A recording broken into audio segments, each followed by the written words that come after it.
Hello বন্ধুরা, কালকে রাত্রে ডিনারে করেছিলাম নতুন ধরনের ঘুগনি, তাই ভাবছি ভিডিওটা তোমাদের সাথে শেয়ার করি। দুপুরে আমি মটরটা ভিজিয়ে রেখেছিলাম, মটরটা পরিষ্কার করে প্রেসার কুকারে দিয়ে দিয়েছি, সাথে দিয়ে দিলাম দুটো আলু, 5-6টা সিটি দিয়ে দিলাম। আলু মটরটা সেদ্ধ হয়ে গেছে, তার মধ্যে দিয়ে দিলাম পেঁয়াজ কুচি, কাঁচা লঙ্কা কুচি, টমেটোর কুচি, গাজর কুচি, চাট মশলা, তেঁতুলের জল, চামচের সাহায্যে ভালো করে মেখে নিলাম।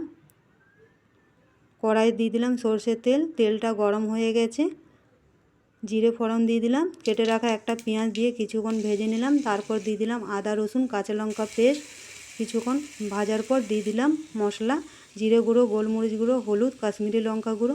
মশলাটা ভালো করে ভেজে নিলাম। তারপর দিয়ে দিলাম ঘুগনিটা কিছুক্ষণ নাড়াচাড়া করার পর দিয়ে দিলাম নুন দিয়ে কিছুক্ষণ নাড়াচাড়া করলাম। তারপর দিয়ে দিলাম জল, কিছুক্ষণ হতে দিয়েছিলাম। নামাবার আগে ধনেপাতা কুচি দিয়ে দিলাম।